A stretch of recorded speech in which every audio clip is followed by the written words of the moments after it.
Bien, buenas tardes. Vamos a empezar la clase hoy día. No sé si tienen alguna pregunta o observación de la materia que hemos estado discutiendo. Les recuerdo que hemos estado hablando un poco del magnetismo, ¿no? Si no hay pregunta, entonces continuaremos, digamos, con la clase. Entonces, ¿qué era lo que estábamos discutiendo o analizando? Eran las propiedades del magnetismo. Entonces vamos a irnos a la tablet, que espero debiera aparecer ahí. Ok. Entonces, ¿qué era lo que estábamos tratando de hacer la última vez? Estábamos tratando de escribir lo que llamamos ecuaciones, lo que llamamos las ecuaciones diferenciales del magnetismo. Entonces, ecuaciones diferenciales del magnetismo. Entonces, ¿cuál es la idea? La idea es que teníamos una expresión que había encontrado, la encontró Ampère. La idea esencial es que en realidad Biot-Savart lo que encontró fue que si teníamos un cable. Entonces les recuerdo cuáles eran las ecuaciones que ya teníamos de referencia. Si tenemos un cable sobre el cual circula alguna corriente, entonces lo que había mostrado Biot y Savart fue que el campo magnético que genera este cable, o sea, esto genera un campo magnético en torno a él.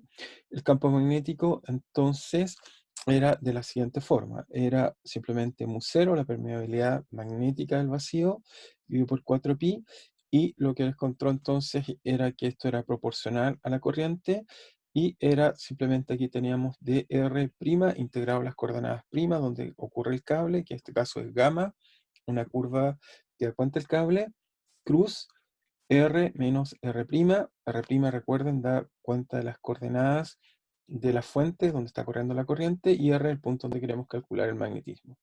Y esto nos daba esto. Entonces, esta fue la expresión que partimos y con la cual hemos estado construyendo las cosas. Entonces, lo que hizo después, esto fue Biot-Savart. Entonces, Biot-Savart. Y lo que hizo después Ampère. Entonces, Ampère va a tener una expresión un poquito más general, que es usando el hecho que la corriente está relacionada con otra cantidad física, que es el flujo de cargas, y entonces eso está integrado por ds, donde ds correspondería en este caso a una superficie que está acá.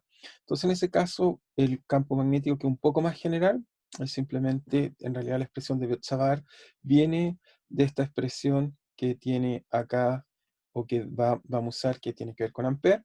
Entonces, en este caso es mu0 partido por 4pi,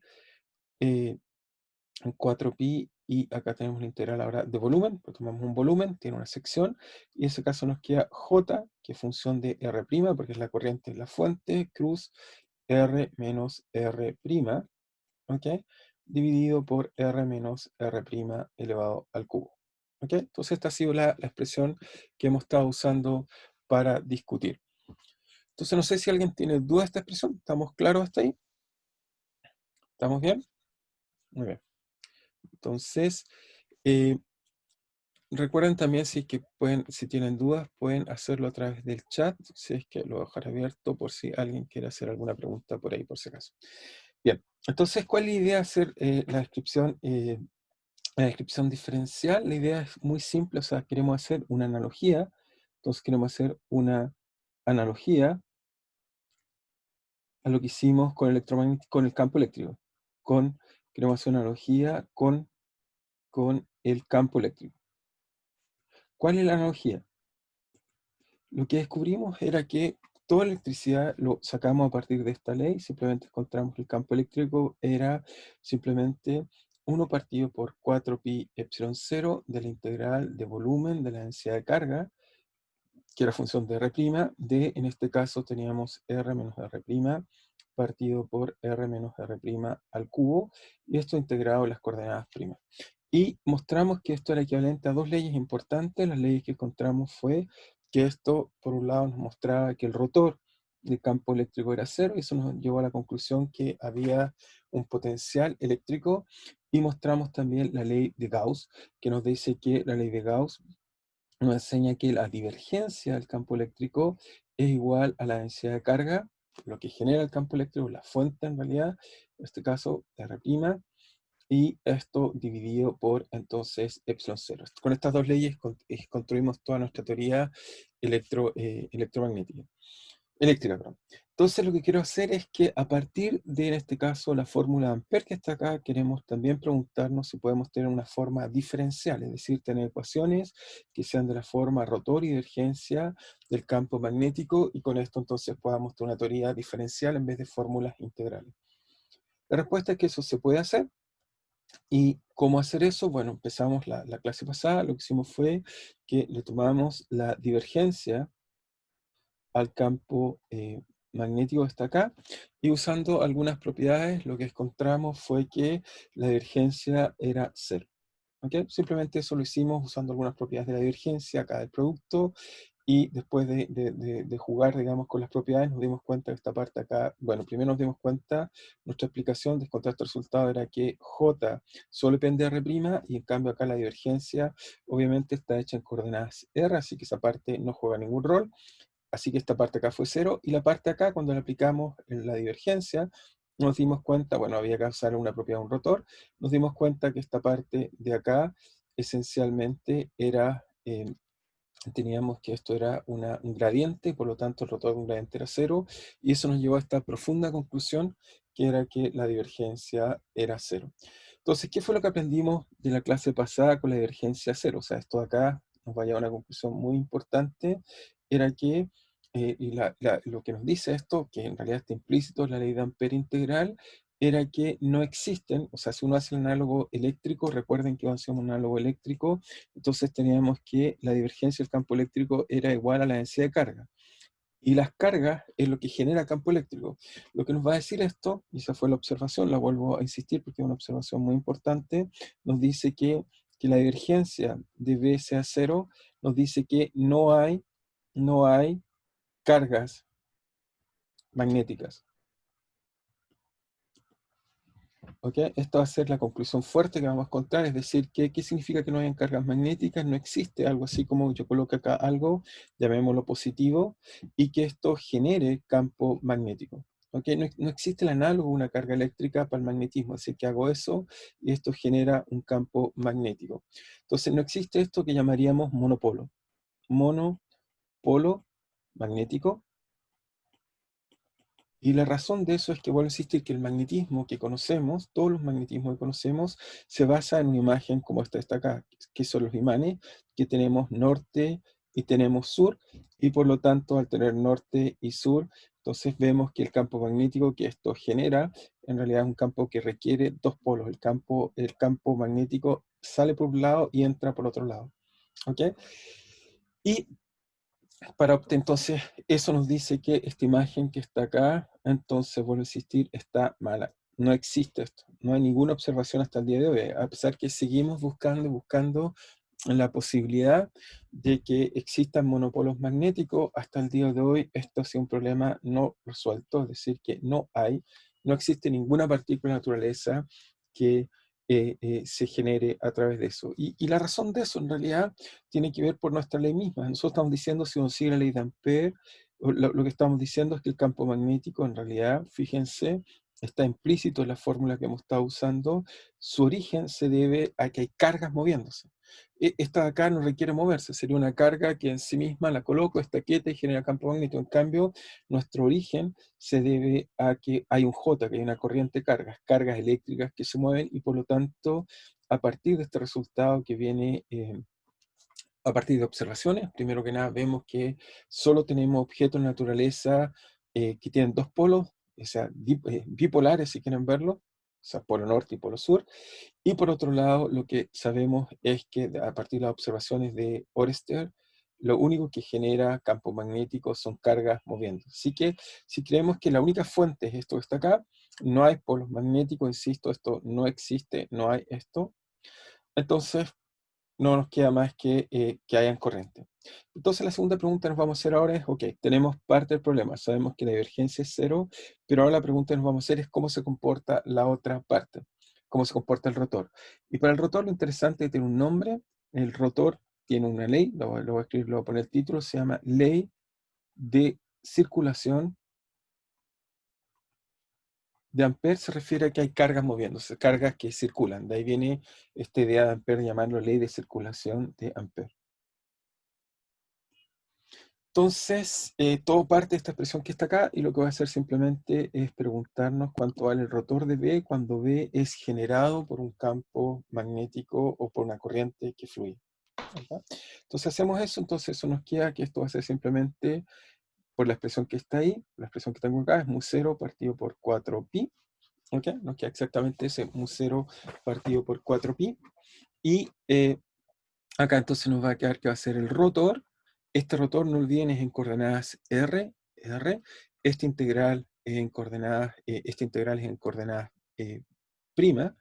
Así que esto, ok, no olvidar, de prima, ¿de qué? De j, que es función de r', cruz, en este caso, r menos r', hay un r ahí, dividido por r, aquí hay otro r', elevado a 3. Entonces, para hacer esta integral que está acá, lo primero que deberíamos hacer es conocer cuánto vale el rotor, en este caso, cuánto vale el rotor de, en este caso, cuando tengo dos funciones, f cruz, entonces, f cruz, y acá si colocamos un g. Entonces la propiedad, si miran en nuestra página web, abajo siempre les da un resumen de todas las propiedades de rotores y divergencia. Lo que hay que hacer aquí es como si esto fuera un producto cruz, de los que conocemos de siempre, así que lo que hace esto es que esto se aplica a esto, esto salta del medio, así que esto me debería quedar algo así como, nos va a quedar como rotor. Nos queda, bueno, en este caso es un rotor, entonces esto se aplica, simplemente nos queda esto aplicado a G por F, pero en este caso la derivada y la función son operaciones que no conmutan. No es lo mismo derivar algo o la función por la derivada. Así que en este caso, como un operador diferencial, hay que anotar las dos posibilidades. Comúnmente nosotros solo anotamos una porque en nuestro caso conmutan, pero cuando no conmutan, esto también está este término que está acá, que nos queda por f. ¿Okay? Se conmuta y se fijan, coloco esta expresión y coloco la expresión conmutada, porque no conmutan, no son iguales, así que hay que anotar las dos expresiones. La forma hemotécnica de arreglarse, es de acordarse eso, después me queda menos, me queda simplemente divergencia de f, ok, por g, y obviamente también está la equivalente de no conmutar, así que me queda f por entonces g. Entonces aquí tengo, cuando aplique este rotor, tengo que usar estas propiedades y sus conmutaciones, como están acá. Esta es la propiedad que tengo que usar. Y noten que j, en nuestro caso, el j está acá solo es función de r, por lo tanto, es como que el vector f que está acá no depende de las derivadas, y eso va a ser más simple porque eso quiere decir que de los términos que estoy discutiendo ahí, van a haber dos que no necesito. O sea, por ejemplo, este va a ser 0 porque el f no depende de r, sino depende de r', y esto también va a ser 0 porque f no depende de r'. Entonces, luego de darme cuenta, dado que J es función solo de la fuente donde están circulando las cargas, entonces esto me queda que el rotor del campo magnético, ¿okay? Que estamos viendo ahí, el rotor del campo magnético va a ser igual simplemente a mu0, 4pi, y ahora si entro el rotor dentro de la integral, entonces me queda B', de B', y entonces ¿qué términos me queda? Bueno, me queda el F que está acá, lo voy a colocar al otro lado, me queda J de R', vector, en este caso me queda la divergencia de, en este caso es R, ok, entonces nos queda la divergencia de R menos Profe, R', ¿sí? ¿Escucho? profe, que podría escribir como explícitamente el G punto nabla, como va, o sea, ¿qué significa el G Está acá. punto nabla Matemáticamente. por Ok, F? termino de escribirlo acá y lo escribo al tiro, sí. Entonces, ok, Ya, gracias. lo anoto inmediatamente. Eso, o sea, tiene un significado que es la proyección, pero lo escribo para que lo entiendas bien matemáticamente. Entonces, me queda ese término y me queda un término más, que lo voy a colocar acá, ok, lo coloco acá. El otro término que me queda entonces es el de acá, simplemente voy a terminar de escribirlo y ahora explicar qué es lo que es. Me queda entonces j.este, que es la pregunta que seguramente era lo que te está llamando la atención. Entonces eso me queda r menos r' partido, entonces me queda partido por r menos r', ok, aquí en vector, y esto lo hago al cubo, vector, vector, vector. Entonces, ¿qué significa eso, digamos, para responder bien tu pregunta? Entonces, lo que significa es lo siguiente, cuando tienes j punto algo aplicado a cualquier función f, lo que significa matemáticamente es que tienes que hacer el producto punto primero, es decir, que eso es jx por dx más ji por di más jz por dz, y todo eso se le aplica a la función f, que es función obviamente de x, y z. ¿Ok? No sé si te queda más claro la expresión así. ¿Es claro lo que quiere significar eso? ¿Está bien ahí? Pero, pero en ese caso como que se le aplica componente por componente a f. ¿Sí? F es un vector, sí, claro, a cada componente, F que está acá es un vector. O sea, a cada Sí, componente, por eso. sí, a cada componente, es decir, esto se le aplica a F de X, F de Y, F de Z, sí. El resultado es un vector, Ya, pero a gracias. cada vector le aplicas este operador que está acá un poco extraño, se lo aplicas. Eso es lo que es. Es decir, que vuelvo acá, cuando tienes estas expresiones así, o como acá, entonces primero haces el producto punto y después le aplicas este operador diferencial. ¿Ok? Sí, Bien. gracias, profe. Muy bien. Entonces ahora nos queda esta expresión que está acá. Uno dice es intratable, pero vamos a ver que no. Simplemente la vamos a poder tratar usando algunas ideas fáciles, digamos, del magnetismo. Es la siguiente. Entonces, por analogía, voy a hacer una analogía. Por analogía, es lo siguiente. ¿Se recuerdan lo que voy a hacer? La primera analogía que voy a hacer es que voy a tratar de resolver esta parte acá. Quiero encontrar cuánto vale la divergencia de R menos R' partido por el módulo de R menos R' al cubo. Pero eso lo puedo resolver porque simplemente me acuerdo cuánto vale el campo eléctrico una carga puntual. Si colocan una carga puntual, ¿ok? Sabemos que su campo eléctrico, entonces sabemos primero que nada que satisface la ecuación de Gauss, es decir, que la divergencia del campo eléctrico es igual a la densidad de carga, pero como es una carga puntual, eso es Q por la delta de Dirac dividido por epsilon cero, pero el campo eléctrico de una carga puntual lo conocemos, el campo eléctrico es simplemente vale la carga partido por 4pi epsilon cero, R menos R' partido por R menos R' al cubo. Y eso es igual a Q partido entonces por epsilon cero delta de R menos R'. Y entonces a partir de esta relación, fíjense, podemos redescubrir, rescontar cuánto vale la divergencia de esto que está acá. ¿Por qué? Porque fíjense acá, si miro, hay varias cosas que se pueden cancelar. Se puede ir la carga, esto no depende de la carga. El epsilon cero que está acá tampoco es acá, y por lo tanto encuentro el resultado importante, que es que la divergencia de R menos R' partido por R menos R' al cubo, que es lo que estoy buscando, vale simplemente 4pi por la delta de Dirac. Así que tengo esta propiedad que ya la hemos usado en el caso eléctrico y la puedo usar entonces en mi expresión magnética que estaba acá. Entonces la reemplazo en esa expresión que está ahí. Como me queda entonces el reemplazarla, la voy a reemplazar. Entonces me queda que el rotor del campo magnético vale. Entonces por un lado tenemos mu 0 partido por 4pi, me queda la integral, en este caso de B', en B', de B', del primer término. Y el primer término, como ven ahí, es J por divergencia, acabo de calcular, así que eso es J, que es función de R', me queda que vale 4pi por la delta de Dirac R en R'. Así que esa es una integral muy fácil por la delta de Dirac, simplemente es tomar la integral y evaluarla en el punto donde la integral se hace cero. Así que eso va a ser fácil, menos, me queda el otro término que está acá, que lo anoto, menos un 0 partido por 4pi, entonces integral de b, B', ¿de qué cosa? De la integral que me habían preguntado, j por la divergencia, y eso aplicado a r menos r', ¿ok? Dividido por r menos r' al cubo. Entonces encontramos esta expresión que está ahí. Esto que parece ser complejo, no va a ser tan complejo porque usamos la propiedad de una delta Dirac. Esto está acá, hace que las integrales sean muy simples, evaluarla cuando esto es 0 cuando R' es R.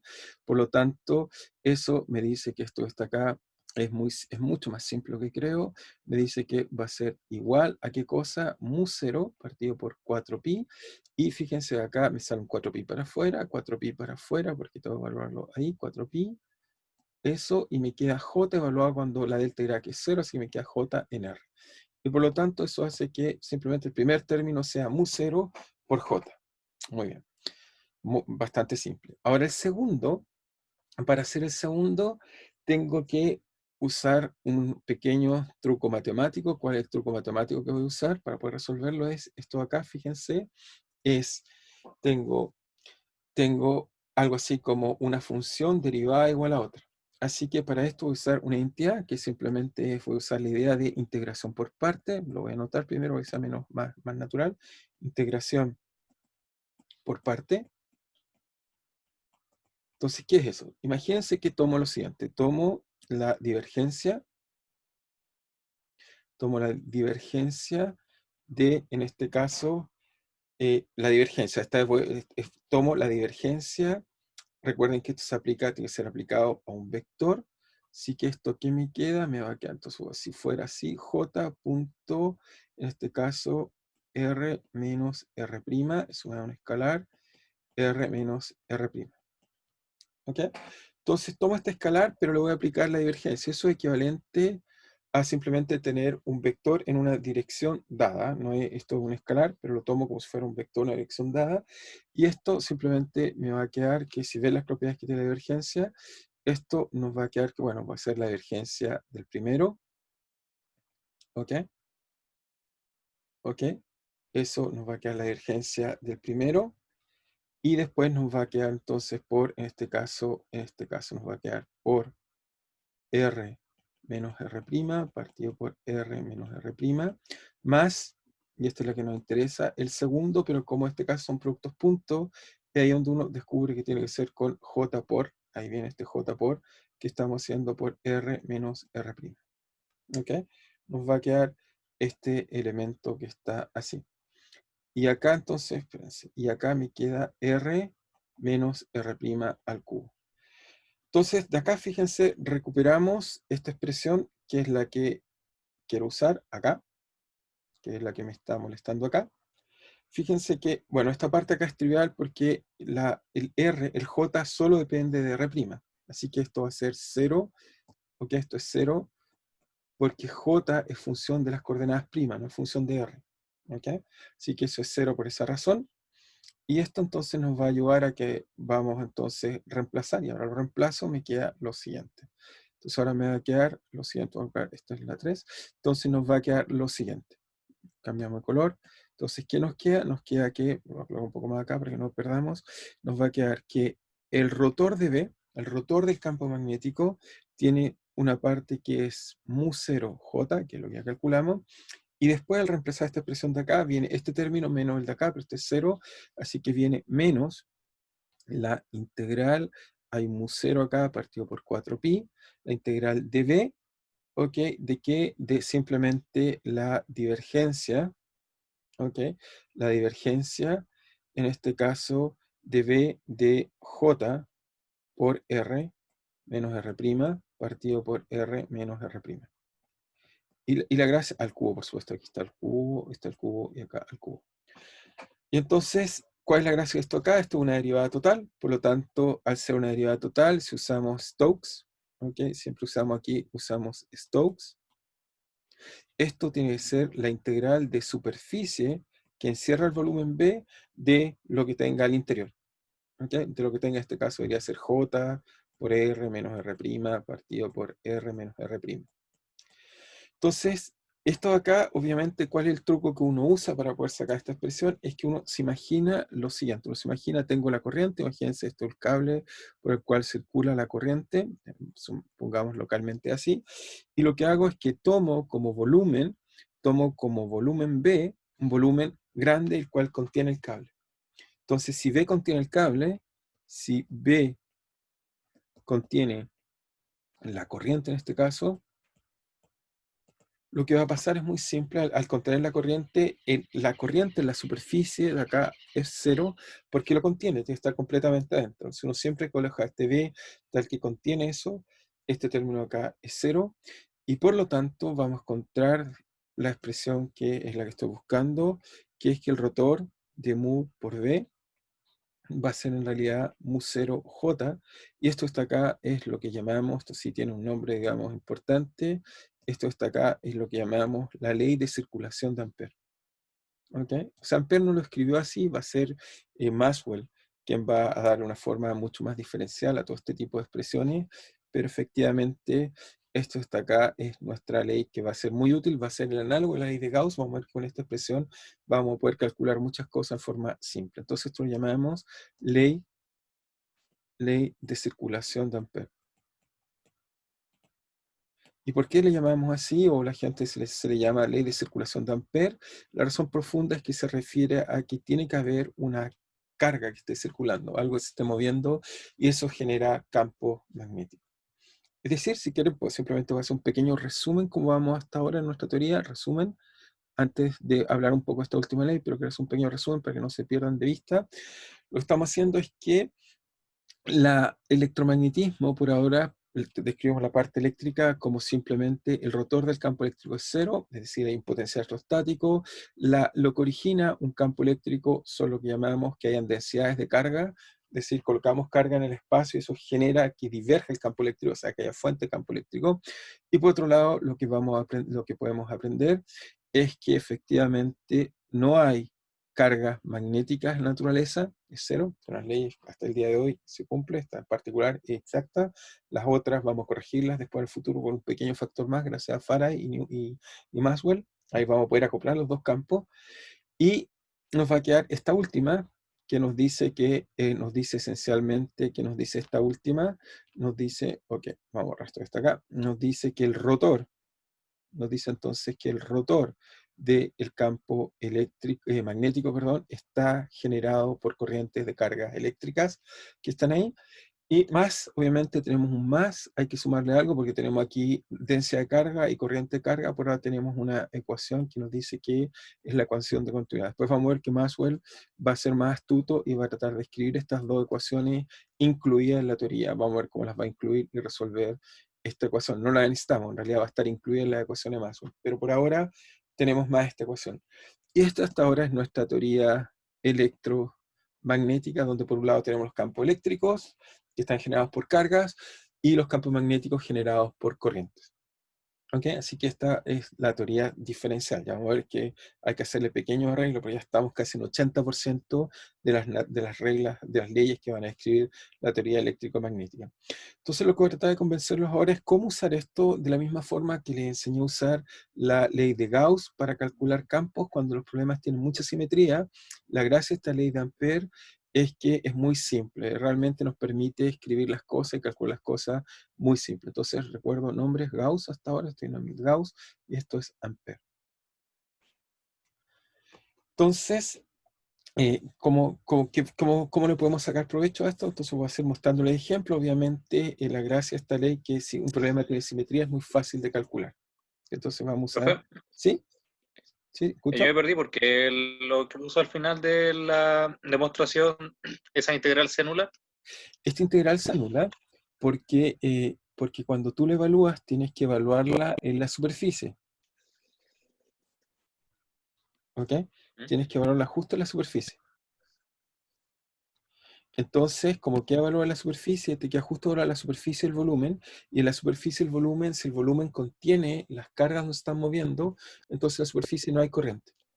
Esto tiene que ser válido para cualquier volumen, ¿eh? Pero entonces voy a escoger volúmenes que al menos contengan la carga.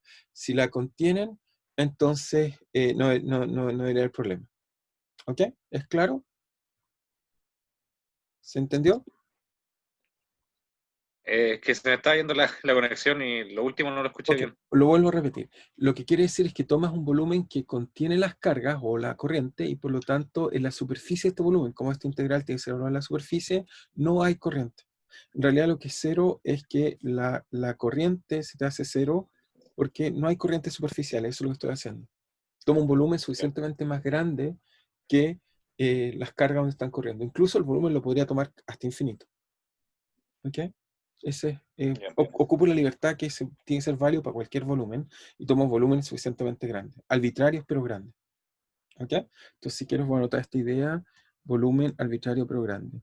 Volumen grande pero arbitrario.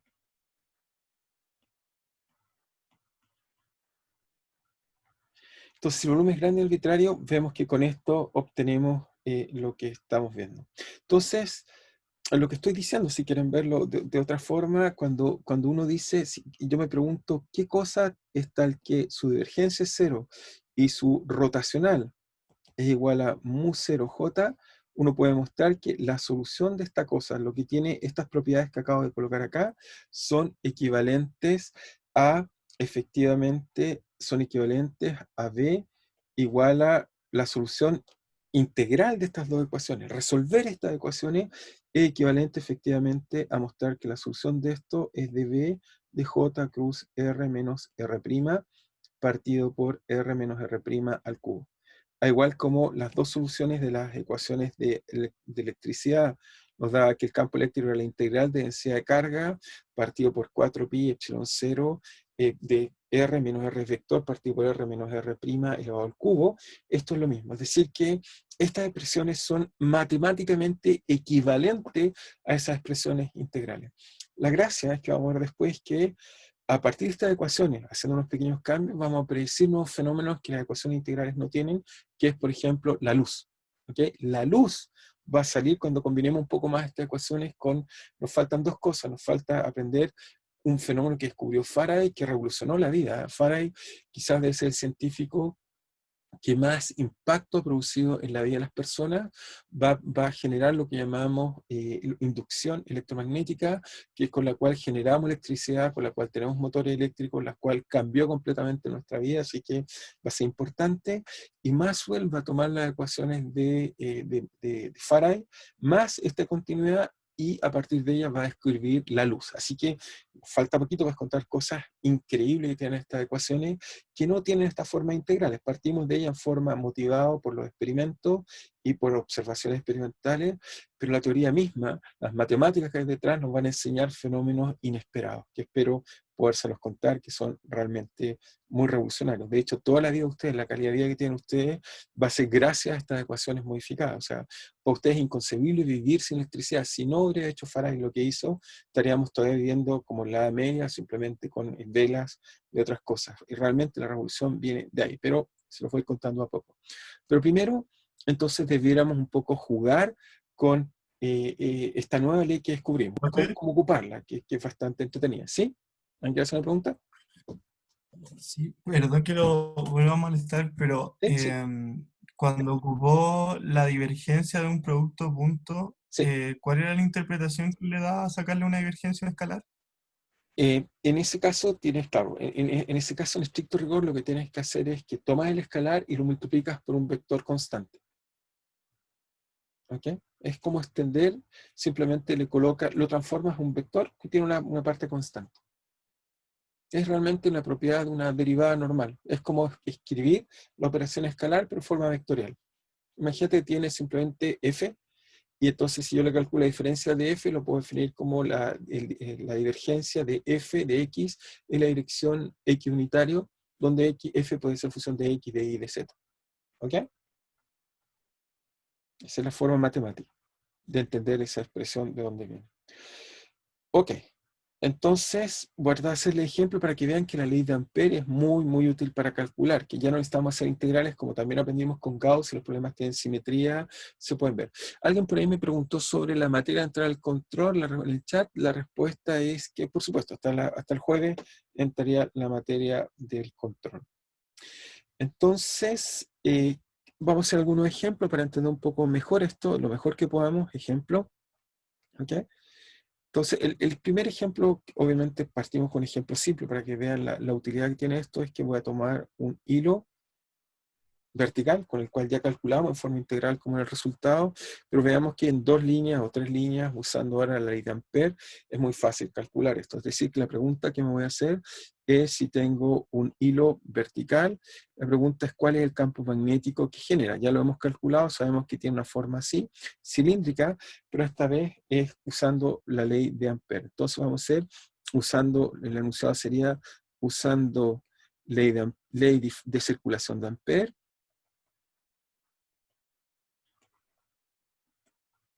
calcule, encuentre el campo magnético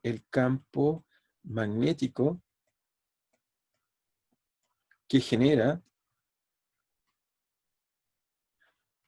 un cable vertical,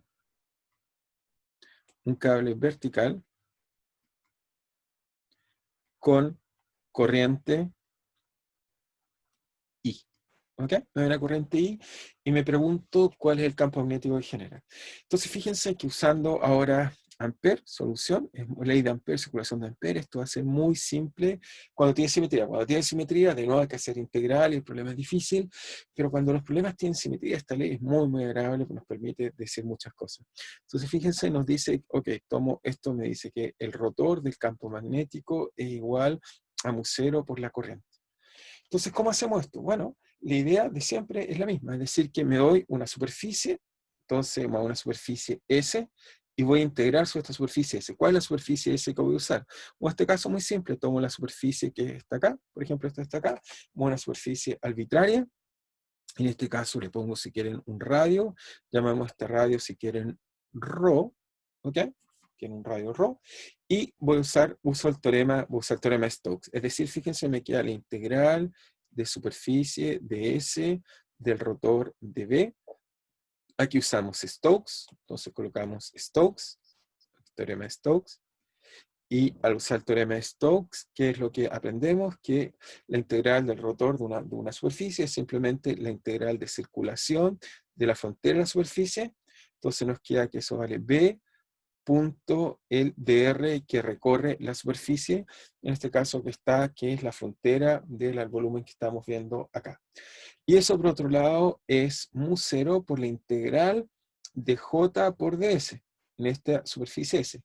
Pero la integral de J por S es simplemente la corriente que está circulando sobre esta superficie, en este caso es la pequeña corriente que está pasando en la parte central, así que eso es muy fácil, eso nos queda que va a ser la integral de J ds de B ds por dr, ¿ok? Y eso acá al otro lado es simplemente la corriente, esto que está acá, vuelve a existir, es simplemente la corriente. Así que usando Stokes, la ley de Ampère nos dice que vamos a tener siempre esta ley, por eso también le gusta a la gente llamarla ley de circulación, y esta va a ser quizás la forma más habitual de escribirla, esto es ley de circulación, pero esta es la forma integral, se fijan, y aquí queda más claro por qué le llamamos también ley de circulación. Es porque efectivamente estamos siempre, para calcular el campo magnético, tengo una corriente, tomo una superficie y me pregunto cómo es tomo un integral de camino cerrado, algo que circula, como el campo magnético que circula en la frontera de esta superficie con la cual está cruzando mi campo magnético. De ahí viene el nombre de ley de circulación, de ahí viene esta idea de llamarla ley de circulación. ¿Okay? Pero que su forma diferencial es el rotor de B igual a mu0J. ¿Y ahora qué hacemos? Igual como lo hacíamos con Gauss, hacemos un ansatz, tenemos que simplemente pensar astutamente cómo reescribir, digamos, esto un poco mejor. Entonces, B a priori debería ser función de todo, pero obviamente por simetría no puede ser función de todo, esto es un hilo, por tanto eso tiene que tener una simetría cilíndrica, así que a priori B no puede ser función de los ángulos, ni de Z, ni la altura, solo tiene que ser función de ρ, y dado nuestra experiencia integral, el campo magnético, cuando tenía un campo magnético que usa una corriente que circula verticalmente, el campo magnético tiene que seguir la regla mano derecha, por lo tanto uno esperaría que esto sea una función de ρ que no conocemos por phi de, en este caso, de coordenadas cilíndricas. Entonces el phi, puede existir, es el vector unitario que describe en coordenadas cilíndricas así. Entonces, hacemos un ansatz, igual como hacemos la ley de Gauss, lo coloco acá, el dr, obviamente en este caso estoy tomando circunferencia, muy fácil, el dr debería ser ρ, simplemente por, en este caso, de phi, en la dirección phi unitaria. Y por lo tanto, esta integral que está acá es una integral trivial, camino cerrado, una circulación de dr, es simplemente el v sale hacia afuera, v de ρ, esta integral es en de phi, sale hacia afuera. Del elemento de integración de acá hay un ρ, que es el que está ahí, ese también sale para afuera, la integral solo depende de phi, y integrado en phi, obviamente los dos están en phi, así que me queda de phi, y integrado en phi en un camino cerrado me da 2pi. ¿Okay? Eso que viene ahí es simplemente me da 2pi porque esta integral es simplemente integral de 2pi. Y por el otro lado, esto es igual a mu0i. Y de aquí, fíjense, en 2 segundos ya encuentro el resultado que nos demoró un montón, o nos demoró haciendo cálculo un poco más difícil.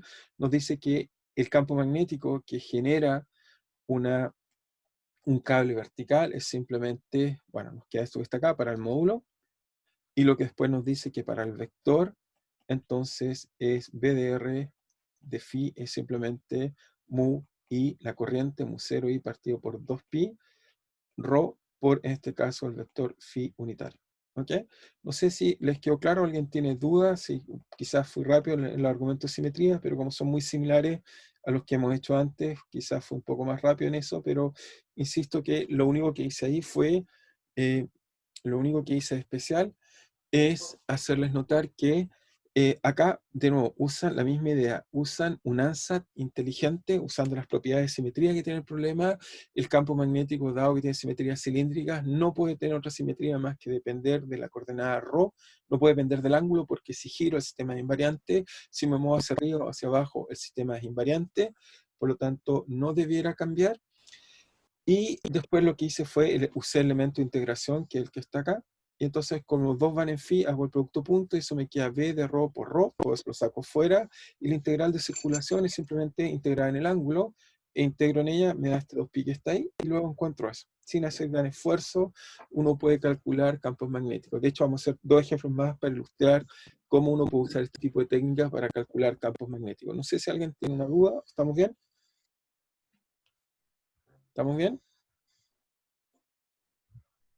Ok, entonces si estamos bien, seguimos avanzando, pero entonces quiero mostrarles entonces que este método es muy simple. Entonces, simplemente hago la observación y hago otro ejemplo más para que se acostumbre un poco más cómo calcular. Entonces la observación es que a igual que la ecuación de Gauss,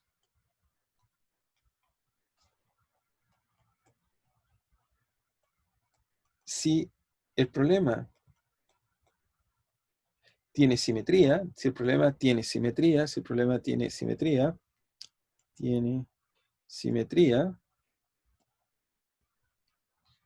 es fácil de resolver con ANSAT. ¿Ok? Esa es la idea importante. Si tiene altas simetrías, es muy recomendable, en vez de hacer un integral y calcular esto difícil con la ley, poder existir, no usar esta ley que está acá, que es la ley de Ampère, sino usar la forma diferencial, nos permite hacer estas integrales que parecen ser difíciles de forma muy fácil, usando argumentos de simetría. ¿Qué es lo que voy a hacer de nuevo acá? Voy a hacer otro ejemplo para que vean cómo se puede hacer esto, pero voy a hacer un ejemplo un poco más astuto, que es lo que llamamos, el segundo ejemplo que voy a hacer es un ejemplo, entonces ejemplo 2, es lo que llamamos, vamos a ver que esto en el futuro es importante, lo que llamamos una bobina. ¿Ok? ¿Qué es una bobina? Una bobina, digamos, tiene bastantes utilidades. Una bobina, no tengo una imagen ahí, pero primero se las explico. Una bobina es algo así, simplemente tomamos un cable y lo que hacemos es que lo enrollamos.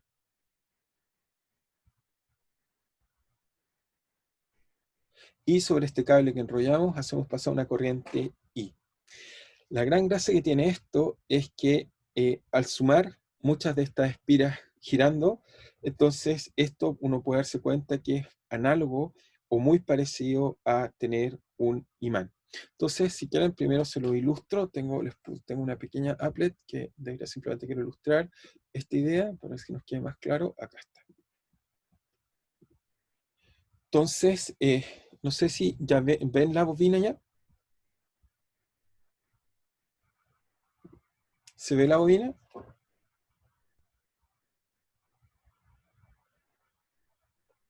¿Alguien me puede decir que si la ve simplemente o por el chat o por el... o- ¿se ve? ¿La ven entonces? Sí, Perfecto.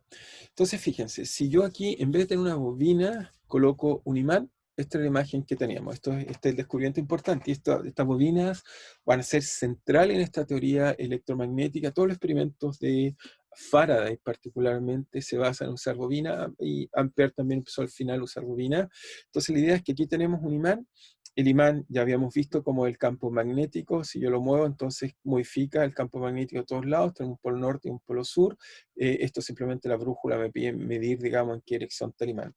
Ahora, si uno coloca un cable y lo enrolla, Esa es la gran gracia, fíjense si lo coloco acá, la gran gracia es que si coloca un cable y lo enrolla, uno entonces descubre que si uno pasa corriente, si no hay corriente, por ejemplo, ahí no hay nada, no pasa nada. El imán, o sea, o la brújula en este caso, apunta en cualquier dirección. Si uno le coloca, le pasa una corriente a un cable, uno puede mostrar que el cable induce un campo magnético, pero la gracia es que el campo magnético que induce la bobina es muy similar al que muestra un campo, al que muestra si uno coloca, digamos, en este caso, un imán. Entonces, van a ser estas bobinas las que nos va a permitir hacer imanes, pero que son a partir directamente de corrientes, de tener espiras que nos permiten entonces tener corrientes y hacer cosas entretenidas con ellas. Entonces van a ser muy importantes en el entendimiento de imanes. Y cosas entretenidas, simplemente dado que puedo hacerlo con lápiz, si coloco corriente alterna, fíjense, ahí voy a colocar la corriente alterna y hago funcionar eso, podemos tener imanes como que cambia el polo norte, el polo sur, polo norte, polo sur, polo norte, polo sur. Van a ver que estos imanes le va a permitir a Faraday descubrir el primer motor eléctrico y también el primer generador eléctrico. Faraday, a partir de entender qué es lo que pasa en un imán que tiene una bobina, que tiene corriente alterna, va a ser un gran, gran descubrimiento, el cual va a revolucionar realmente la vida de los seres humanos, lo que va a hacer que hoy en día todos ustedes seguramente, de hecho lo que estamos haciendo ahora vía internet, se base el hecho de la posibilidad de tener cargas eléctricas que trabajen por nosotros. De hecho, Faraday decía que iban a trabajar por nosotros partículas muy pequeñas, y es verdad, son estos electrones particularmente lo que nos van a permitir hacer cosas maravillosas, que son todas las cosas que hacemos con la electricidad, se basan en este elemento básico que vamos a discutir inmediatamente ahora. Pero por ahora solo tenemos corriente quiero alterna, y esta corriente quiero preguntarme si me muevo, quiero un poco descubrir algunas propiedades que tiene este imán, ¿ok? Este imán artificial. Entonces, volvemos a nuestra, digamos, tablet para seguir un poco discutiendo cómo funcionan, cuál es la física que tienen las bobinas detrás, digamos. ¿Ok? Entonces, lo que queremos es que, bueno, si uno mira, colocando simplemente, como vieron en la imagen que está ahí, si uno colocaba cualquier simplemente brújula, veríamos que hay un imán acá afuera, hay un campo magnético que tiene la estructura de un imán. Entonces, obviamente, si la bobina es finita, es difícil, así que vamos a hacer el primer modelo, o la pregunta en realidad que uno se puede hacer de esto, y esto fue una pregunta que se hizo más bien Ampère, Faraday era experimental, entonces esto es el campo magnético. Entonces, la pregunta que vamos a tratar de resolver con estas bobinas, bueno, tengo una bobina aquí más bonita, creo que guardé alguna bobina, puse una fotografía, eso, aquí tengo varias bobinas, pero voy a entonces tomar esta que estaba acá, ok, esta, voy a dejar simplemente una bobina por aquí, que lo hace un poco más chiquitita, ok, para que tengamos una bobina como en la práctica, digamos, son realmente este tipo de cosas, no es más que esto, simplemente un cable, el cual está enrollado y tenemos propiedades magnéticas muy interesantes cuando circula una corriente. Entonces, la pregunta que vamos a resolver es, por ahora saber cómo es todo el campo magnético es difícil, pero la pregunta que quiero saber, vamos a intentar resolver, es cómo es el campo magnético al interior de la bobina. La pregunta es cómo es el campo magnético en esta zona que está aquí. Esa es la pregunta que quiero resolver. Entonces, vamos simplemente cómo es el campo magnético al interior de la bobina.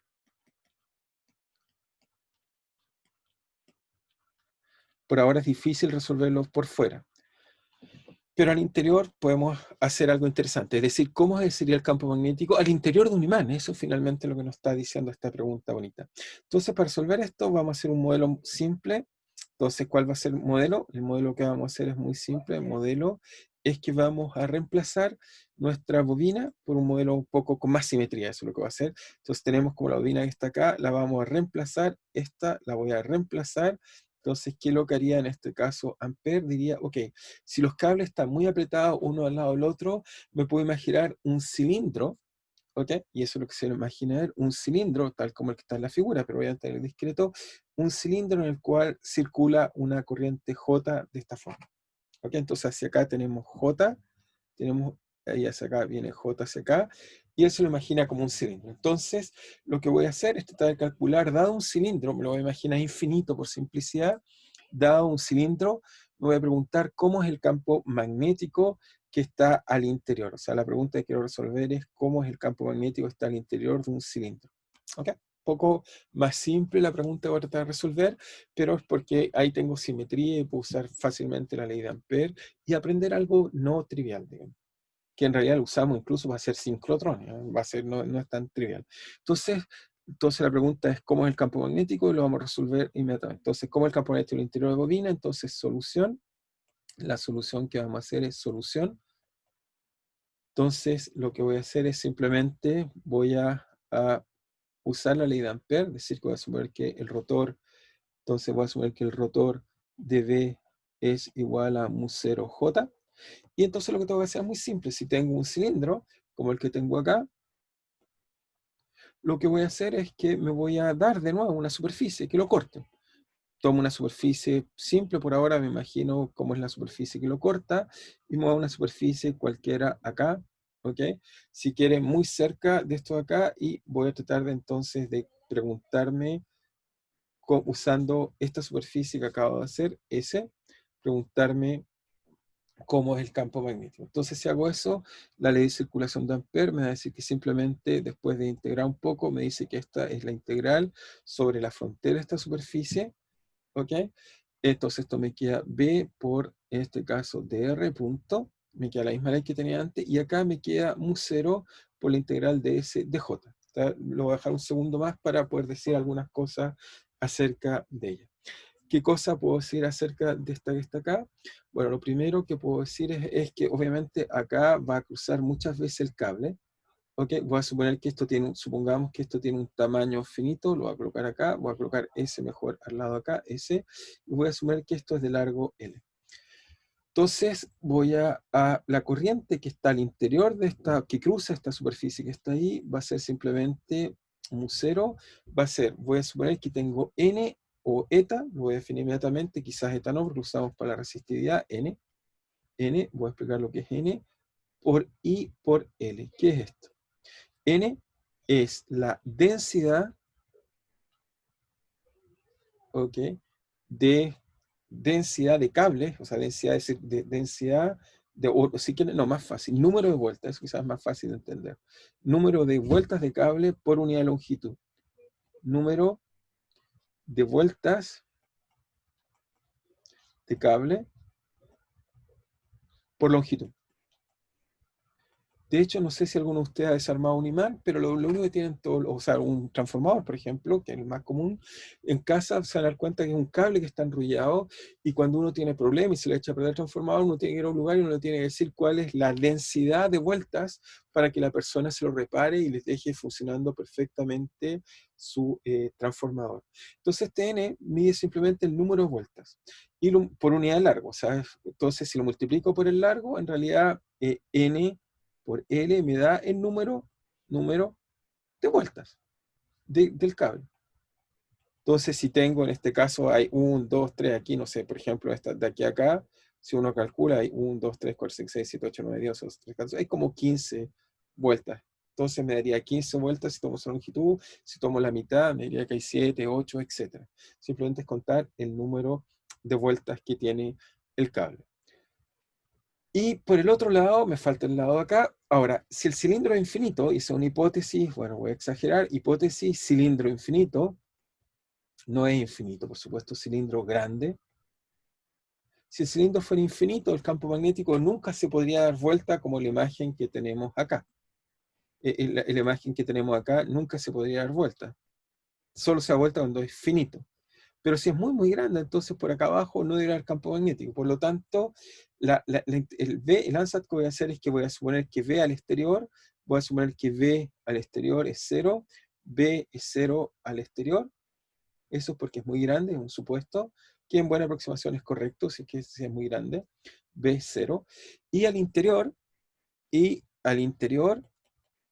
simplemente por simetría, puedo decir cosas, es cómo sería el campo magnético al interior, está el cilindro acá. Entonces al interior es distinto de 0, pero si la espiras, la corriente está girando así, uno espera que el campo magnético esté en esta dirección, y por lo tanto decir que al interior, voy a suponer que es función la coordenada que escribe al interior, ¿ok? Que por ejemplo, si me doy un sistema de coordenadas, por ejemplo, hacia allá lo llamo Z, acá X e Y, voy a suponer que al interior es función tanto de x, y, pero está en la dirección z. ¿Ok? O sea, no debería ser función de z, porque si el sistema es muy grande, si yo me traslado en z, si me muevo hacia allá en z, no debería cambiar, porque es un cilindro, en la práctica lo estoy suponiendo infinito. Solo debería ser función de x e y. Y ese es mi ansatz. Veamos que me da la ley de Ampère si ocupo este ansatz. Entonces, si es así, y el dr de integración, si vuelvo a mi camino, fíjense acá, es justo en la dirección z, por lo tanto, eso me dice que el dr que estoy usando de integración es dz en la dirección simplemente z unitario. Por lo tanto, ahora me queda que la integral que estoy resolviendo, que en este caso no es de camino cerrado, de b, entonces b por dr, simplemente la aproximo por la integral que ocurre en la parte interior, es decir, que por acá fuera 0 y la integral desprecio la integral de los lados, y es simplemente porque son ortogonales, el delta R es vertical y en mi caso el campo magnético estoy subiendo aquí a horizontal, así que esto es simplemente la integral de 0 a L de B de X, Y, ¿de qué cosa? Z es 1 de Z, y eso es igual en este caso a mu 0 por N por L por I. ¿Ok? Y de aquí, fíjense, este B no depende de Z, lo saco fuera de Z, me queda simplemente que vale B, vale en este caso por L, ¿ok? E igual hacia el otro lado a mu 0 NL por I, y encuentro entonces el resultado interesante, que efectivamente uno lo puede experimentalmente chequear. Uno encuentra que el campo magnético al interior de una bobina es simplemente proporcional a la corriente por la densidad de vueltas que tiene al interior del cable, dividido por el largo, en este caso, el largo, fíjense, está ahí, el largo, y obviamente eso se cancela. Obviamente en integral no, me da lo mismo, se toma un L grande o chico, y por lo tanto uno encuentra este resultado no menor, que lo voy a anotar acá, es simplemente el campo magnético interior de una bobina, es esto que está acá. ¿Ok? Y este resultado, insisto, es bastante interesante. Nos dice que el campo magnético, o sea, vuelvo a insistir, voy a colocar la bobina para que no olviden, digamos, la bobina que estoy hablando. Entonces, el campo magnético entonces de una bobina, como la que estoy colocando acá, entonces es simplemente que al interior, esto nos dice que el campo magnético al interior, que está acá, es simplemente constante. ¿Ok? Anotamos esta observación. Entonces, el campo magnético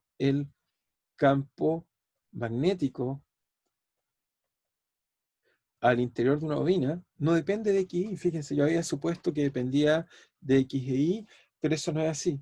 El campo magnético al interior de una bobina es constante, primera cosa inesperada. Y solo depende de qué. Depende, por otro lado, el campo depende de la corriente. Y eso hace que entonces, si nosotros queremos hacer mejores imanes artificiales, con esto hacemos imanes y los ocupamos. Tiene otras aplicaciones más útiles, pero si quiero hacer un imán con esto, mientras más corriente le hago, entonces más grande es el campo magnético que genero. Así que puedo hacer imanes muy intensos.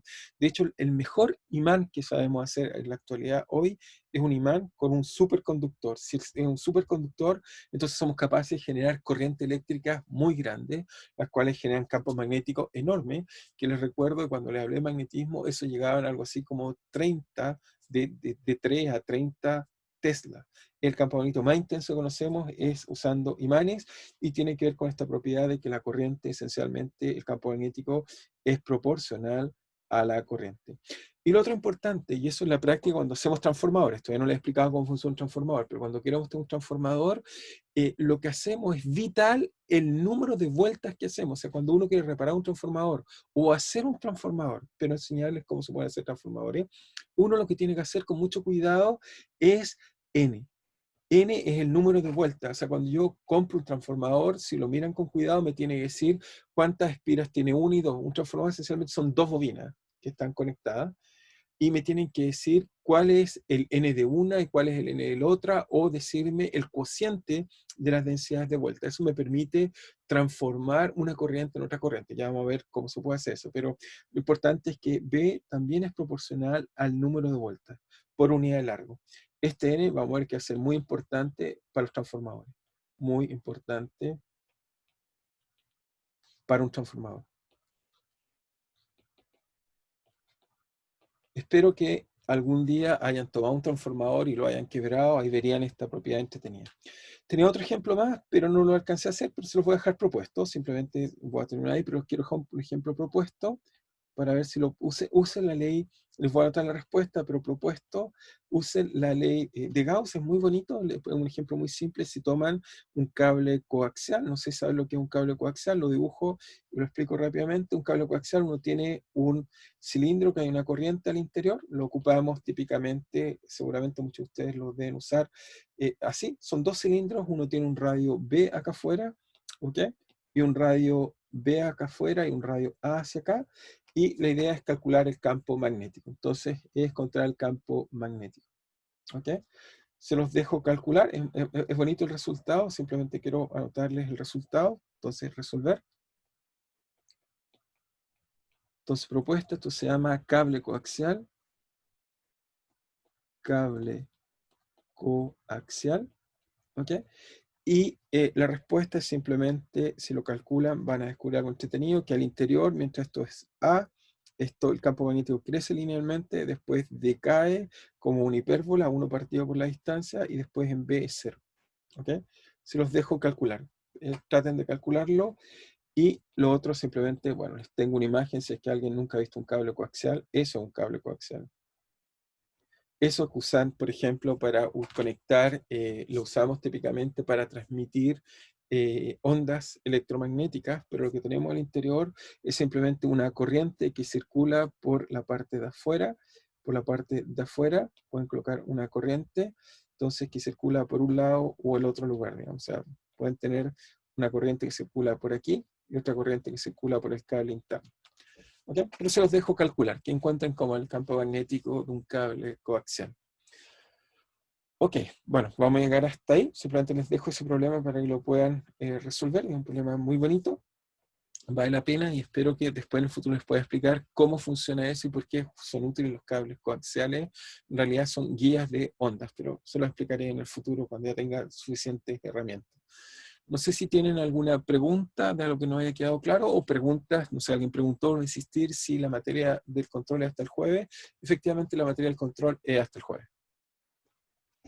¿Ok? ¿Sí? ¿Alguien quiere hacer Profe, alguna pregunta? ¿Sí?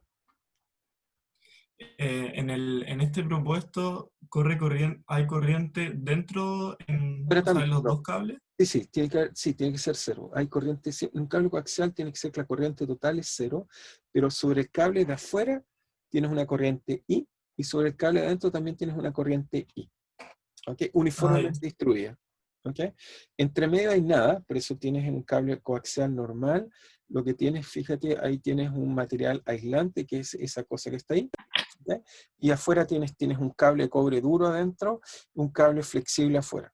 Entonces la corriente va por fuera y aquí por dentro. Entonces ambas generan campo magnético, y lo entretenido es que tiene una estructura bien especial que, bueno, la pueden calcular fácil porque es muy simétrico usando la ley de Ampère, es muy simple calcularlo, y es el resultado que está aquí, pero los dejo que lo calculen. La gracia es que usando esta ley, que es muy simple, permite calcular cosas a veces bastante complejas, pero que son muy útiles en nuestra vida cotidiana, particularmente los cables coaxiales.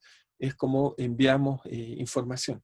¿Okay? Simplemente que alguien, si tuviéramos en vez de cables de corriente, cables coaxiales, en internet que tendríamos sería mucho mejor, pero es muy caro. Así que la solución a eso es usar fibras ópticas, que también se los trataría de explicar en el futuro. No sé si hay alguna otra pregunta.